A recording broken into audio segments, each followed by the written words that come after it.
So the last time I interviewed this man was in 2018. Carte Blanche had turned 30 years old. Fast forward to 2022, and next year Carte Blanche is going to be turning 35 years. The 35th year for Carte Blanche coming up next year in 2023. The RDR Show with Robbie Du Rand. Derek Watts is still going very, very strong on Mnet's Carte Blanche.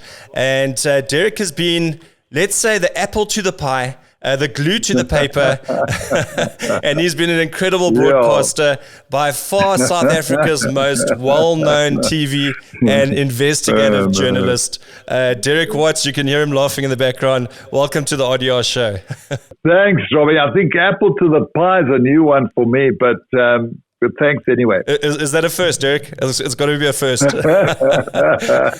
Yeah. Derek, the latest advert that came out, you showed some really good dance moves there with the Castle Light advert. Pretty brilliant. Well, it took a few lessons, you know. I had to have 10 lessons. And yeah, I'd say it's not quite as good as Daniel Craig's latest. Have you seen his latest advert with his moves? But I think he's in better shape than I am.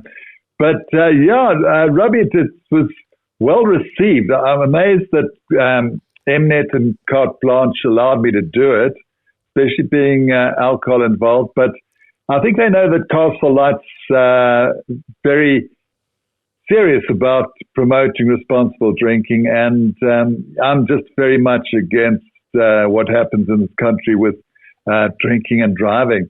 But yeah, I've been a good response. Funny, I have a very new audience because I'm meeting people who've never seen Carte Blanche. Oh, wow. And they're stopping me and they're saying, "Are you the dancing man?" You know, and I was going through security in Cape Town airport about 2 weeks ago. So yeah, you put your stuff in the plastic bucky, and it goes through. And my blazer was in there, so it all went through. And then the guy who sort of stands and checks, the guys looking at the screen, looked up at me and said, as I was putting on my blazer, he said, "Is that the blazer you do this with?" Derek, what was funny about that advert is to see how, right in the beginning, what was really funny is when the people were scattering, they see you walking down the street and they just check Derek Watts coming and they scatter. Does that happen in real life? I mean, do you see when you open that door and people see it's Derek Watts at the door, you just see that face go blank and you can see they want to run 100 miles? Look, it does happen, hey, Robbie. I wouldn't say it happens every day, but it depends. I always say to people if they've got a guilty conscience. And I think that expression, "I just wanted a salmi," has now become a trending expression. Yeah, absolutely. But yeah, certainly, people, especially if you're taking your car for a service or sometimes going to a restaurant, they're very wary. And I know my local dealer, Mercedes dealer, at one stage we had spanners awarded to dealerships for good or bad service. And for some reason, Merck didn't come out well in that survey. And they were doing everything to improve the service. And it took, it's not my car because I drive a little Fiat 500 Abarth. But I took my wife's car, which is small Merc, the smallest Merc you can get. But they were all lined up there at the dealership and filled in all the forms. And we were about to leave when, you know, one of the staff came with a little plastic packet with, I think it was like R5 in it. And they said, "I think you left this in the car." As if it was like a little test we'd set. So, yeah, some people overreact, but depends on the stories we've done as well, Robbie. You know, we did a lot of things on, fish that are red-lined or, we shouldn't be eating. And then those fish restaurants are very wary when we walked in there. So it depends. But generally, I think people are wary of all Carte Blanche presenters. Although we're not always doing, investigations. We're sometimes, presenting the light side of life. Absolutely. Like Mac with his, I don't know if you saw it with his, what is it called? The draadkaart. or Drive Car Rally. Yes. A couple of weeks ago. I mean, that was brilliant. I see Mac is he's going into quite heavily the Ironman. I spent some time with Mac actually on the last Mnet, actually post-COVID, the last Mnet function that we went to as media. And Mac Moleli is definitely a special guy. He is indeed, because he's got his humorous side, and he's very funny with some of his stories. But he's also got his very serious side, and what he's taken on is just immense. I mean, to do the full Ironman, and what's it in March, Robbie? Yeah. It's beyond. I mean, most people don't realize what sort of training you've got to do, and he's doing it because really of his friend Andre, who was killed, was mowed down by a driver in a large Porsche. And apparently he'd said to Andre, months ago that, he will do the Ironman one day. So this is his promise to Andre. It's a bit of I would say, promotion to stop people drinking and driving, although I must point out that the driver of this vehicle has certainly not been found guilty in a court of law. Oh, wow. But there are so many incidents around the country where cyclists are mowed down, pedestrians are mowed down. And I think Mac is making quite a statement. I've been out a couple of times to see him training, and he's got a good coach. And he's serious about it. I mean, he's missing some Carte Blanche presentations. I'm filling in for him at times. But what a thing to take on. Ask him about that little book that's still there, but he says, no, that's in reserve, It's an energy reserve tank. I notice it's getting smaller and smaller. He's working hard. He's going to be here in the Eastern Cape, actually. It's happening in Port Elizabeth, so we're looking forward to hosting Mac. Derek, I'm going to get into something that is really special. You had an incredible experience with Carte Blanche, with the late Queen Elizabeth. Can you tell me about that experience? Yes, well, I suppose it's my claim to fame when it comes to the late Queen of England. And I was on a story on royal watches and in the UK with Diana Lucas, one of our top producers. And she always pushes the limits. And we'd done the story. We'd interviewed all the people from TV, radio, guys who write books on the royals. But Di's always got to find something else. So she said she'd found out that the Queen was opening, I think it was a center for the aged or the elderly these days, we call them, and that, we might get a shot of her. So we went along to the location in London, and she just arrived in her vehicle and went into the home. So that was a bit of a damp squib, and it was damp, and in fact it was raining at the time. And some of the royal watchers who were with called it a day. They thought, no, that's all they're getting. And so we stuck around. I probably wouldn't have, Robbie, but Diana's very insistent. And then we saw the Queen come out and start ambling down the road, and she was going to pass us. So Di says, well, you must shout out at the Queen. I said, Di, you don't shout out at the Queen. He said, no, you do. When it's, when we're on a Carte Blanche story, you will shout out. And then there was a policeman, who heard this, a Bobby, and he said, no, you don't shout out at the Queen. So Di says, but if you did shout out at the Queen, what would you call her? She said, Mom. I just wanted to make sure it was the right terminology. So she passed right by us, and I thought, okay, I've got to do it now. Shout it out to Mom, looking forward to seeing you in Southern Africa. And I just thought she would just carry on, but she stops. She stops and says, oh, thank you very much. Looking forward to the visit. And I feel I could have banged in another 10 questions. I think I got a bit of stage fright. And but the royals phoned us, the royal watchers phoned us after and said, you've had an interview with the Queen. I said, well, it was a very short exchange. No, that's an interview with the Queen. Wow, so wow. That is my little claim to fame. I've been interviewed with the late Queen, and I hate sort of name dropping because King Charles told me that it lacks form. So I try not to do it too much. Actually, talking about King Charles the third now, Derek, do you think the monarch is going to withstand the future that we're going into? And do you think King Charles is up for it? He's more up for it than I thought, because, he went through his talking to the trees phase and seemed to be, how would you put it, not really having the sort of rigorous profile that one would expect for the future king.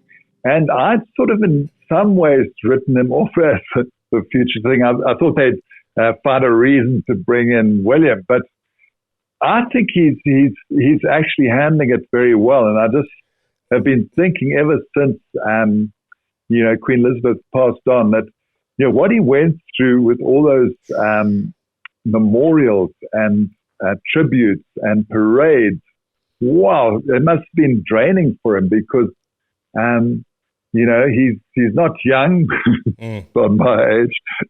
No, but I think he's coming through it, yeah. And I don't know, people are always very sort of demanding of the royals in terms of funding, and they get money from the coffers, but I think they do so much work. And we're watching The Crown at the moment.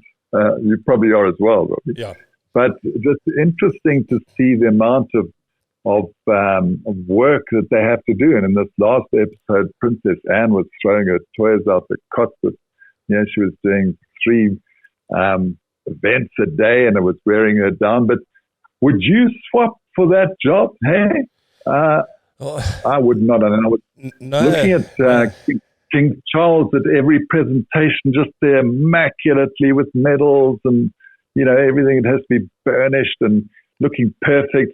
And that's like some of the events you had to be standing for 3 hours. No, that's not my life, Robbie. Yeah, Thanks, though. I know you're offering me the job in a way. he didn't have the time to really mourn, did he, Derek? I think we saw he shed it here at the final ceremony, but he didn't really have that time to mourn. So you've got to say that he's a tough man, and he's born to do this, and he'll die doing this as well. Derek, going into you're quite a fan of Zimbabwe. This is quite an intricate question. Do you think South Africa is going to go in the same path as Zimbabwe? I'm talking about obviously where infrastructure kind of went pear-shaped. And I say this in respect to all Zimbabweans who are resilient. Your opinion on that?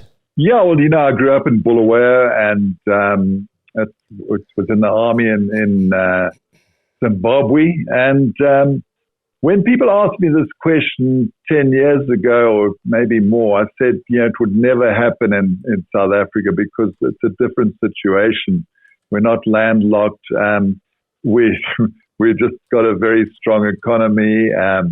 We've got so many, mineral resources. And, we had a lot of hope then. I've still got hope. I feel better about the country than I did about 4 or 5 years ago when I was really down about it. I think you know why. The Z comes into focus there. But as to whether it would ever fall to the depths of Zimbabwe, I don't think so. I think there's just too much finance, too much money, too much investment, involved in our economy. But I must say, Robbie, it is probably the thing on my mind the most because of the stories that I do and traveling to rural areas, to small towns, and just even working in the cities, just to see the unemployment physically, not to read the figures, just to see it, to see people that would do anything to have a job, would do anything to, be able to just put food on the table for their families. In some cases, they haven't got educated, and it's one thing about Zimbabwe is that a lot of those people are educated, and they've come to our country as e-hailing drivers and I guess working in restaurants. And I can always sort of suss them out because, and it sounds a bit elitist, but they just speak very well and they are very well educated. Now, I feel even more guilty to know that they've probably got better educational qualifications than I have. But yeah, it does upset me, Robbie, that we're not doing enough. We talk about it, but we talk about the crime in the country. And in my book, there's no division between crime and unemployment. I'm sorry. People will say, okay, but you might be starving on the streets, but you mustn't commit crime. Yeah, you haven't been there, Butty. Don't give us this, why do they resort to crime? Are we doing enough? No, we're not doing enough. Do we need a good government that's really going to stop all the shenanigans, stop the corruption, and look seriously at employing our people, our youth? Yeah, that's what we need. Well, Zimbabwe seems to be on the turnaround. I think they are trying their best to turn it around. You're talking about crime as well in this country. Another farm murder just down the road here in the Eastern Cape. When is that going to come right? We don't know. But I think stricter things have to happen, Derek, when it comes to crime, especially murder of our farmers. Absolutely. I mean, one of the problems, and I'm speaking very naively, not knowing enough about our legal systems, all legal systems around the world, but it's become too easy to get postponement, to get cases thrown out of court. We've done the stories ourselves, Robbie. I've done a few where we've seen dockets just disappearing from police stations. And it seems to be a vicious circle between the inefficiency of the police and what would you call it? The courts sticking to their guns, doing everything in a totally legal manner, but allowing those with huge resources to steamroller them, because a lot of the people who end up in court, whether it's for poaching or, take rhino poaching, for example, or Perlemoen poaching, all for serious crimes, murder at a top level. When I say at a top level, that's a well-known person. When you've got those resources, those legal resources, I don't think that we have the prosecutors who are up to speed to take them on. So this is a battle that we've got to watch, because I think more and more people are getting away literally with murder. And, farm murders, all murders. You get so many cases where, the alleged perpetrators out on bail within 2 weeks, or they fudge the system to get them released even from a holding cell. So that has to be tightened up. But, that is a circle. That is an absolute circle. And we need the NPA to lift its game, basically. Has to. Well, it's an absolute vicious circle there, Derek. Okay, so Derek, Carte Blanche has been going 34 seasons this year, 2022. The feeling, Derek Watts has still got another 34 in him? Well, so I've told them, Robbie. I said, look, guys, I have to say, another 34 years and I'm out of here. But you can overstay your welcome, can't you? So, we will see how things go. I mean, very much into what I call PMO these days. And it sounds like something that cyclists use in the Tour de France.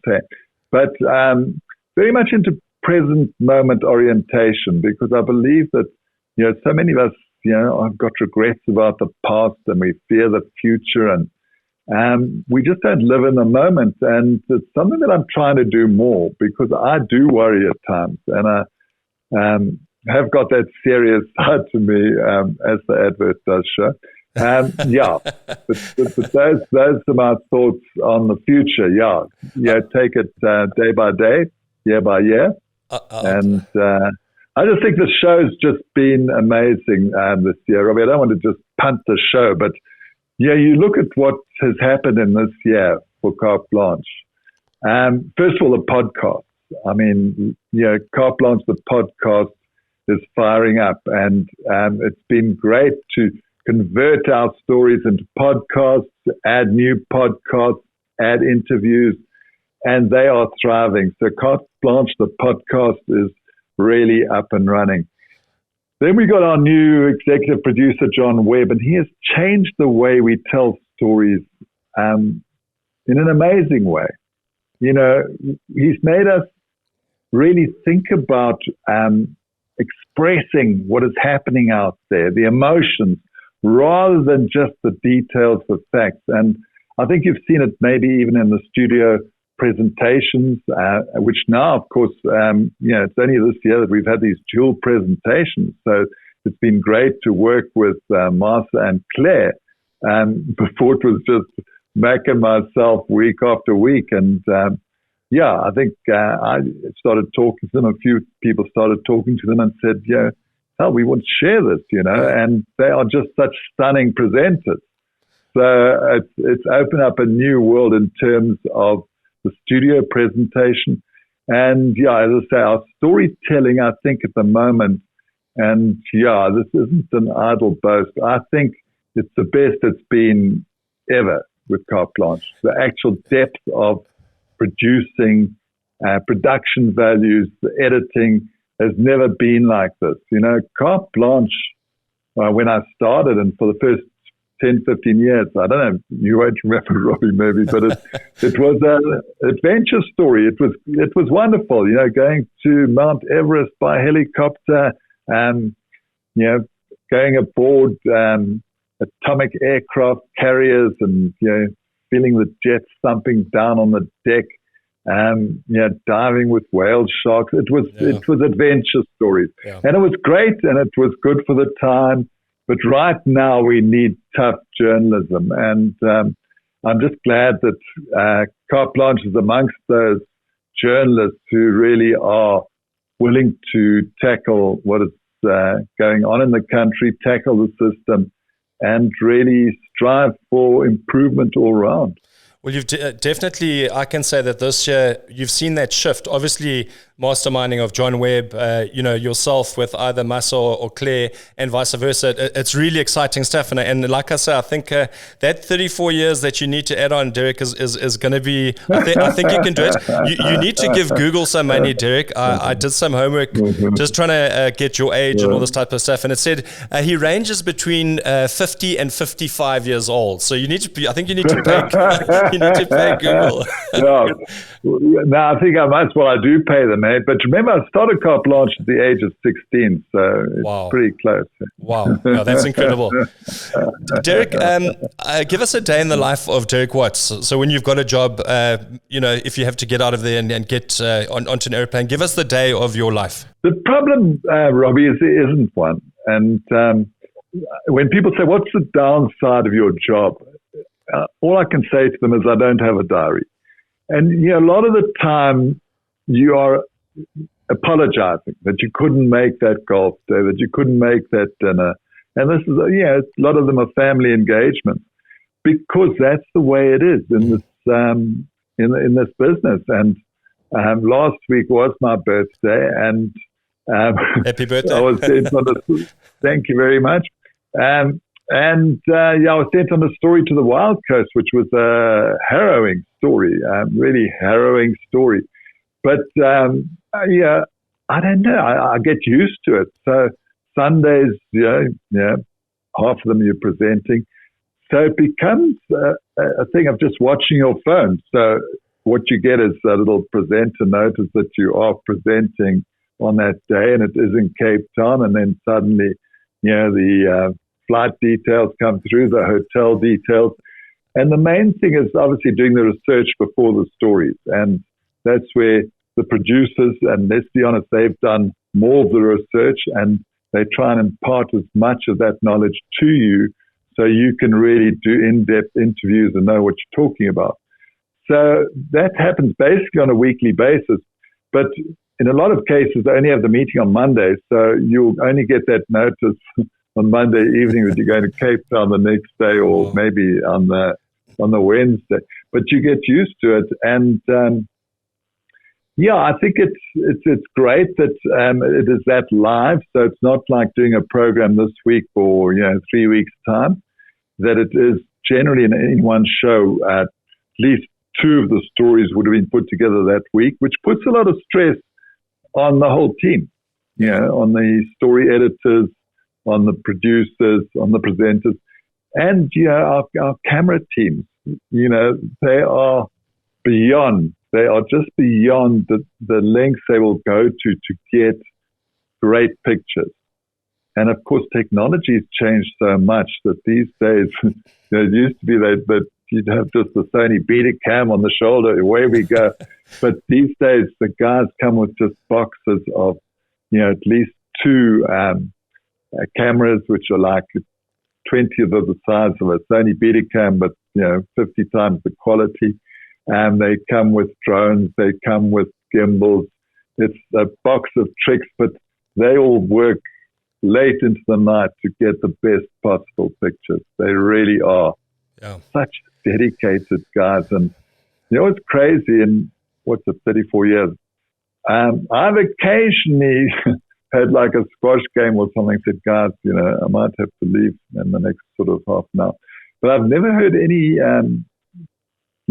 camera person say, sorry, I've got a dinner tonight or anything like that.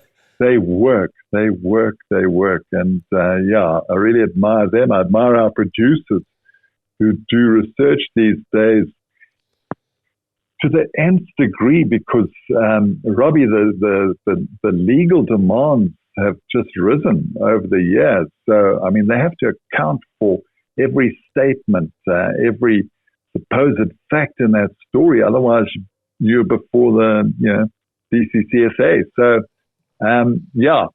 it's tough for the whole team, but I think we're looking forward to a break. Or the magic works, these producers and what they do behind the scenes. I think we know what it's like, Derek. It's a lot of credits has got to go to them, because they even make us look good as well. So, well, at times, At times, I think they could be better at times.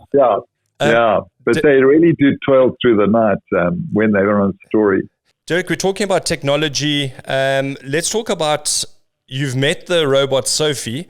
Is AI going to take over the world, as Elon Musk predicts or indicates? He's come out and said, look, AI potentially could be damning for the world. I mean, what's your opinions on that? And you had a little sparkle in your eye for Sophie there, Derek. I thought there was some sort of Bluetooth connection with Sophie. Yeah, a bit of a spark. Look, first of all, I'm a huge Elon Musk fan in many respects. I think in some other respects, he's, I was going to say a little bit crazy, but he'd probably sue me. But he's different. Elon is different, but I guess to get that success that he's had, you have to be different. And, when I first met him at his little rocket factory in LA, and his first Falcon hadn't flown yet, and he told me then he had enough with 3 launches, then he was done. And it was just so fascinating to see how this place was open, to the road, how all these techies who weren't all space techies, a lot of them were just geeks, computer geeks, and they put together these Falcons. The first one, of course, wasn't so successful, and second one sort of wobbled off, and then he was up and running, and sure, he hasn't looked back with Tesla and Powerwall and you name it. So I'm digressing slightly, but Elon, what he's achieved is amazing.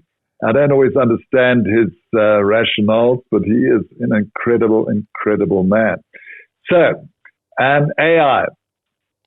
Look, it's just something that was always a wonderful thing to look at, wasn't it? For movies, for sci-fi movies, and it was this look into the future. But first of all, AI doesn't have to be AI. Just mechanization and automation has decimated, the chances of employment for so many people. Sorry to go back to employment, Jeff Bezos is the only one who's honest about it from Amazon. He said, look, sorry, young people just won't have jobs. We'll have to get them on the dole. That's what he said. So, how much do we need AI? Okay. The big thing was like driverless cars. That was going to be the future. Look, it's just taking a lot longer than anticipated. And when you think about it, the advantages, exactly who's going to be able to afford these cars in the short term? Well, they're not going to be around in the short term anyway. But, what are the advantages? I'm not anti-AI. I'm intrigued by it to a huge degree, and I did a story on it recently. But I just think we overemphasize the whole question of, robots. I saw something on Sky News yesterday on a robot.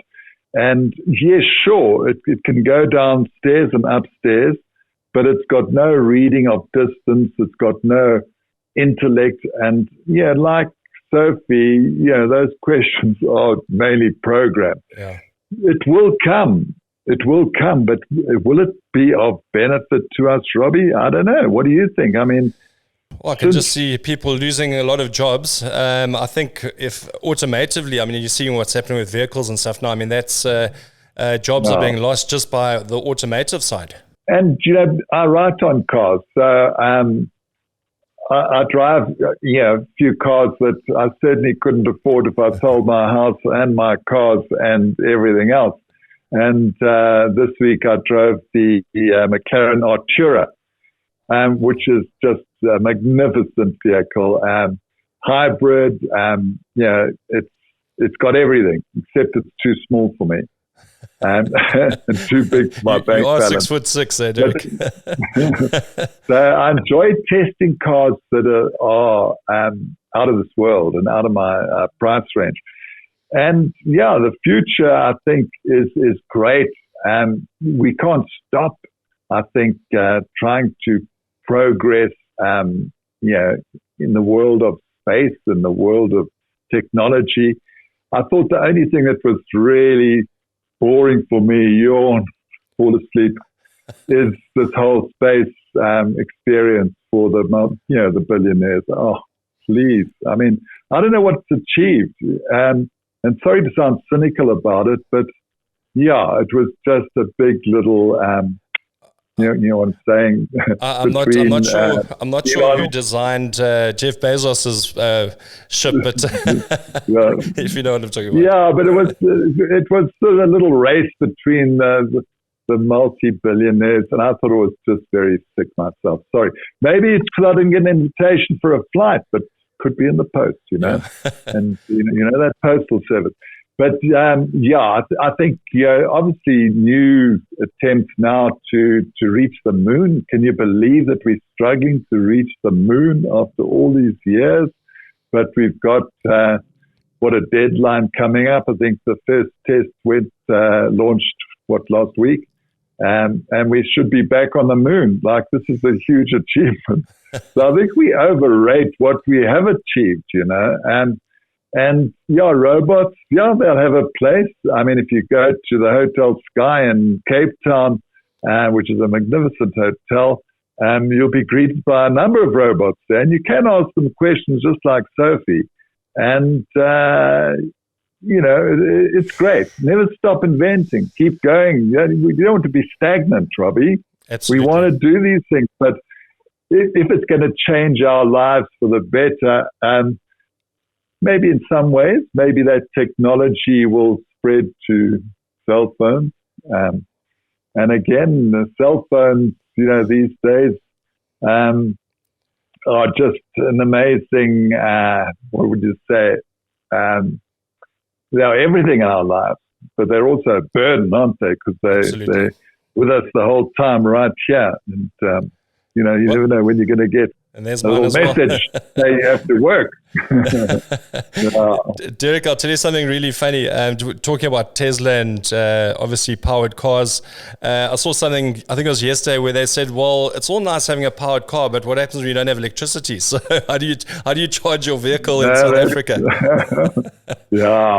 And then you can get into the whole debate that it's not really green because we don't have green power. So, so some people are trying to do it. Obviously with a lot of vehicles, supercars like the Ferrari 296 GTB, that's very much like the Artura.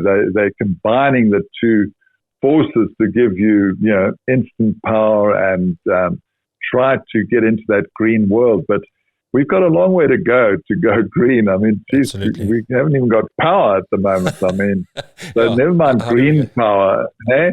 How do we go green? How do we go green? That's the next stage. So, yeah. Derek, just on a personal side, how did you meet your wife? Any children, grandkids? I mean, I'm sure your grandkids must look up to you as like super gramps, I'm sure. No grandkids. I got two children around about 30 years of age. Well, Kirsty's 29, Taran's 31. They are happy and healthy. I met Belinda at Pick and Pay.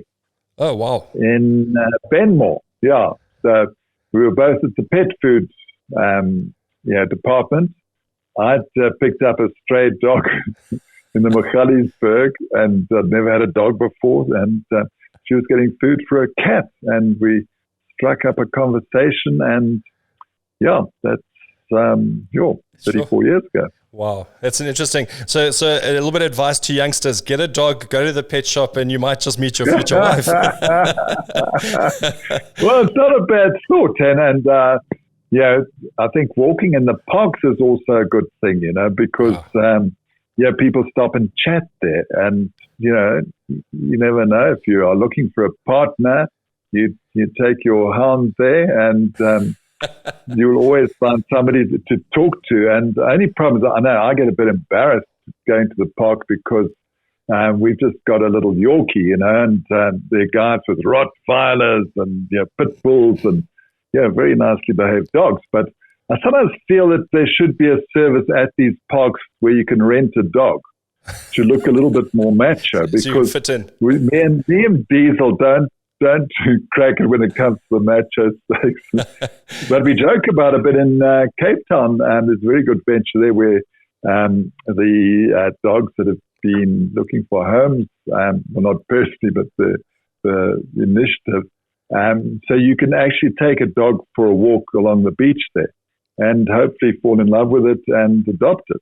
Oh, wow. So, That's I incredible. just think our parks now have rented dogs. I'd love to know what your pickup line there was when you saw your future wife, Derek. I think I think it was, haven't I met you before somewhere? Very original. That was how original is that? Well, it worked, Derek. It was a long time ago. Long time ago. It certainly worked. Derek, who's your inspiration in this world called life? I mean, obviously you've met so many people and been through so much, but what's that inspiration every morning to get out of bed and keep going? Well, my wife kicks me out of bed. And normally there's a story on sometimes getting up very early to catch a flight or, meet up with a team. So my wife is my inspiration, let's face it, hands on. As to people in the world who I admire, I admire Elon Musk. I admire the great sports people around the world. Tiger Woods, a big favorite of mine. I just think, and I'm digressing a bit again, but I admire people for what they do. So Tiger hits a golf ball, well, he did before, the crash, and he's coming back nicely, although he's pulled out of the Hero tournament. But, because somebody does something exceptionally well, I don't think it means we must idolize them and think that they are perfect. And I'd hate people to look at me and think, he's a journalist. He's been with Carte Blanche for 34, 35 years. He's perfect in every way. We aren't, And that's something that's always intrigued me is admire somebody for what they do, but don't think that they are perfect. And I guess the exception is Madiba, who I had honored to meet on numerous occasions. And what was probably the highlight, if you talk about somebody who was an inspiration to me, was sitting in the Carte Blanche studio with Madiba for a long time as Mark Shuttleworth circled the Earth and was talking to us from the ISS and doing tricks for Madiba with cameras and throwing things up and just floating around. And that interchange, which lasted a good sort of 30 minutes or maybe more, and just seeing the humility of Madiba and the way he interacted with Mark. And there was a young girl, Michelle, who very sadly was dying of leukemia. And he got, I think, Mark to propose to Michelle, and it was a wonderful moment for her before she passed on. So I know it's the traditional, we all, respect Madiba, but I had about 4 or 5 interviews with him, and always that humility. And unfortunately, my idols are gone. So Madiba, and my big personal idol as well was the Arch. The Arch to me was just the most amazing person I think I've ever met. We always used to have a prayer before the interview. I met him aboard the QE2, and we had a very light-hearted conversation, which we showed on Carte Blanche. And he is, or was, just an amazing man. So there you have 2 of them. And if I think a bit more, I'll probably add a few, so I better not go on too long. Well, keep that thought, Derek. We've got Spitfire questions coming up now. So just answer the one or the other. We're going to try and get to know who Derek Watts is in about 7 or 8 questions. Okay. Ready? To be honest. Yeah, you have to be honest. It's straightforward. Straightforward, one answer or the other. So we're going to kickstart. Derek, are you ready? Favorite meat ready. On the braai? Ribeye. Ribeye, yes. Do you do the dishes at home, Derek? No, I cannot lie. I sometimes rinse them. I rinse them and put them in the sink. Derek, when you go to the bar, do you have a tequila or do you have a Jägermeister? I have a Castle Light. Oh, that's a good answer. That's some extra cash for you there. Okay, now I'm putting you on the spot now. And I know you've got some excellent co-workers, McFarlane, Claire, and Marisa. Favorite co-worker at Carte Blanche, Derek? I love them all. Good answer. Good answer. As it happens, I'm normally paired with Claire, and she's a bit more my height. But that doesn't make a big difference. Claire and Mars are just such beautiful people, both of them. She's lovely. Yeah, they both are. They are incredible. And I'm inspired to present with them because they are so thoughtful about what they say. They don't just read the words. They really mean them, and they are... I think they lighten up the show in terms of the presence, you know what I'm saying? Yeah, got you. But they still have the gravitas of, absolutely top presenters. We have spoken about this. Just one person, Derek, your favorite celebrity of all time, or famous person you've ever met? The Queen. Okay, that's a good one. That's also on the fence, Derek. No one in South Africa. Derek, I'm going to go to rugby. You do obviously support rugby. I saw your picture with Sia. Your favorite rugby player of all time? I'd say, because I'm biased, Ray Mort. But I'm a big Shark supporter, so I'm in mourning. 35-0 wasn't good. And unfortunately, the coach is gone. It's also quite sad. Sean Everett. Met him a couple of times. Sean's had his resignation in, Derek, who's the most irritating person in the world right now? When you watch them, you cringe. I would, it's hard to say, hey? I would, on TV or just radio or anywhere, TV, radio. You're the person that like where you're going to switch that TV off or switch the radio off. Well, it used to be Richard Quest. Oh, yes. He was very irritating. Turn off. I used to turn off when he was on with old Ricky. I couldn't stand him. But over the years he's grown on me. So I quite enjoy his sort of crazy way of presenting. I don't know how he maintains that energy in his interviews and his programs where he's even done a food program overseas and travel logs. And so there's an interesting thing that old Ricky was not one of my favorites, but now I actually quite look forward to tuning in and catching Richard Quest. Certainly eccentric.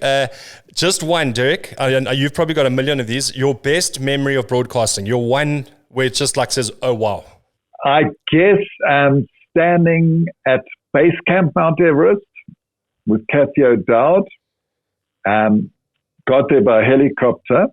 I have to admit, I didn't climb there. But the climbing season was over, so there was nobody there at Mount Everest Base Camp. There wasn't a tent peg. There's not a sign. It's just the ice and the mountain. And, standing there and just seeing that was hard to describe, that wall of ice and that the beauty of it. I can see why people are entranced and wanting to actually just climb to the top of it. And as it happens, our cameraman actually became a climber and climbed the seven summits. But that moment, was probably it. Standing on in a little, not a little, but an Adidas tracksuit, the helicopter taking off because of the noise, and it was a moment. That was a moment. What music does Derek Watts listen to? It's a combination of, I suppose, old and modern. People are sometimes surprised by my playlist that it does have quite modern music. And of that modern music, I don't know why people are so against, people who say over 50, why are they so against modern music? Because there are just such amazing singers out there who aren't, I don't know, are they entranced by the fact that they were in the rock era or something. But I just listen to the top 40. I've got my favorites on my playlist. Obviously, Ed Sheeran I love because he doesn't take himself seriously. And do you watch his videos? He's just incredible. Such a laugh the way he just takes a mickey out of himself. I love Lyra, and I know she's recovering at the moment, but I love Lyra's music, and that I'm just thinking of her song with Something Inside So Strong. I mean, that's an inspiration to me listening to Lyra. But so many, Harry Styles, there's so many artists these days that are great to listen to, and yet I meet people who just insist on listening to the old Supertramp or whatever it was. I don't know. So a combination for me. So you're a man of probably best song. Do you want best song as well? Best song. Smooth by Santana and Rob Thomas, was it? Yes, nice one. Yeah, very nice that's one. Universal. Well, if you haven't seen Derek Watts dance, you've got to go watch that Castle Light advert and check the moves, because he likes young and old music as well. Derek Watts, just once again, it's been an absolute privilege and honor once again to speak to you, and just want to wish you a wonderful Christmas as well with you and your family, and all the best for those next 34, 35 years. We're going to be right behind you on the RDR Show. I'll be there. Not sure if I'll be here for Christmas. Might be a little surprise coming up, but we never know. Nice. Derek Watts, never tell. Thank you very much, and we're going to catch you soon again on the RDR Show. Thanks a lot, Robbie. Go well, man, and all the best to you and your team, eh? Thank you, sir. Thank you very much. Take it easy. Okay. Bye-bye. Cheers for now. Bye-bye. Go well. The RDR Show with Robbie Du Rand.